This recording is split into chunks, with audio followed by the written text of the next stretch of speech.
to their schools. We should evolve a policy of keeping all our children in school, especially the girl child, to minimize most of our social problems, such as militancy, terrorism, insurgency, prostitution, and ignorance.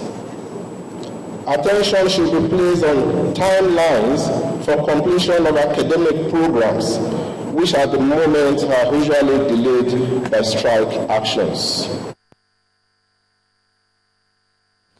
And when the academic calendar is disrupted, not many students can endeavor to engage in some odd jobs like bricklaying, waste management, or working on daily pay basis at construction sites. However, some students of the University of Jos defied all odds to get meaningfully engaged in various vocations to earn money while the industrial action persists. It's no more news that university students in federal institutions across the country have been out of the classroom for the past 2 months.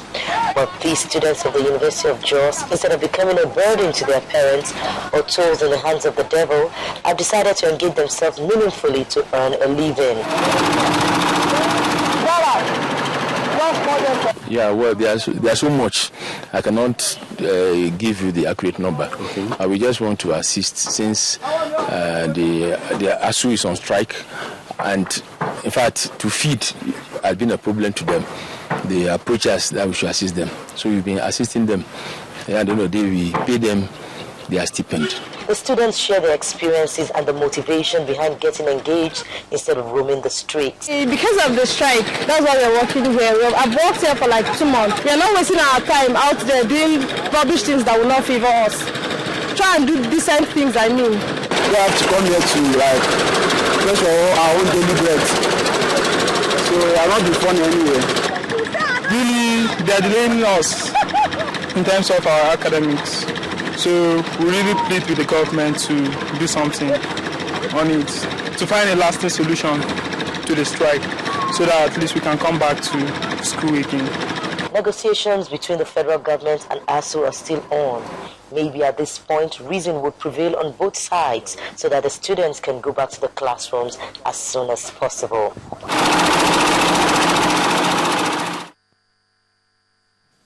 When we come back on, well, I guess we'll be taking a look at the NDDC. Providing decent accommodation for the teeming number of Niger Delta students is important to the Niger Delta Development Commission.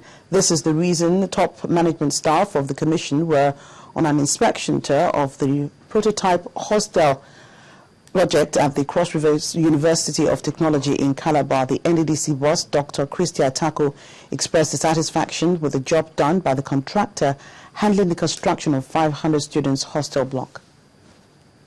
This 500 students hostel block is definitely not a picture of decency.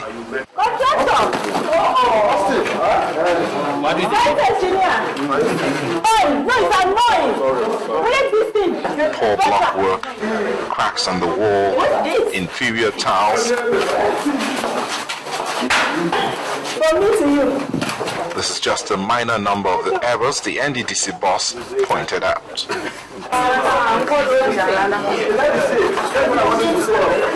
Because students will lean, I mean, they have the right to lean on anywhere. And you'll find them fall off. You've heard about collapsed buildings. You want NDDC building to collapse? You're joking. You want NDDC building to collapse? So you have on the pages of newspapers, NDDC buildings collapse. It cannot work. Not convinced about the contractor's commitment to excellence, she demands a time frame to return. So when? That's why I'm asking you. So 1 month.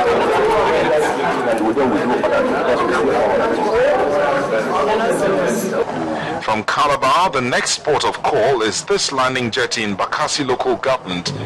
The NDDC insists that the youth in the community should benefit from this project by getting skilled training. He should ensure that he doesn't just use the community to do unskilled work. He should use the community, train them at the end of it, so that when he disengages from this place, the communities would have had something to hold on to that would be more sustainable to them. The jetty construction is expected to protect the shorelines of the community.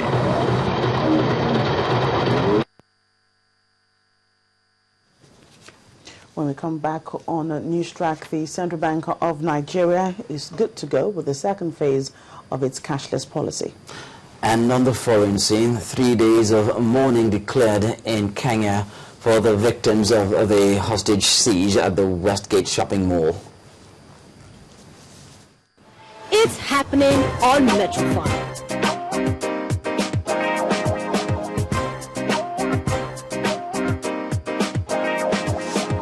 All you need to know in the social circle, the events, the places,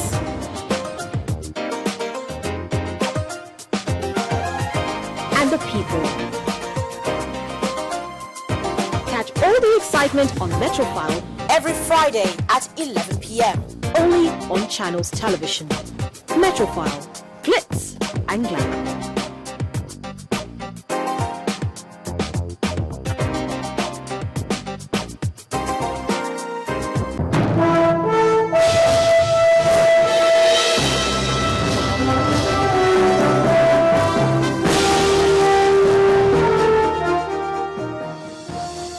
Welcome to Business News. The Central Bank of Nigeria has concluded plans to implement the second phase of its cashless policy in 5 states of the Federation and the Federal Capital Territory. The CBN says the second phase of the policy is scheduled to kick off in Anambra, Abia, Kano, Ogun, Rivers and Abuja from October the 1st. According to initial timeline released by the CBN, the policy was to be extended to other parts of the country in June 2012 before it was postponed to January the 1st, 2013 and again to July the 1st. Well, the CBN had explained that the postponements were due to some infrastructural challenges. However, the Apex Bank says that everything is being done to ensure the smooth running of the policy in the states and that its appeals for postponements might not be entertained. Total amount of deposit money banks reserves with the Central Bank of Nigeria increased to 2.78 trillion naira in August. According to the Central Bank's Nigeria's money and credit statistics, the amount represents a 15% increase from the amount recorded in July. The significant increase recorded in the month under review was as a result of the implementation of a 50% cash reserve requirement for public sector deposits in August, which saw the withdrawal of over 1 trillion naira from the banking system. The statistics also shows that currency outside the bank stood at 1.15 trillion naira as at August, while demand deposits stood at 5.1 trillion naira.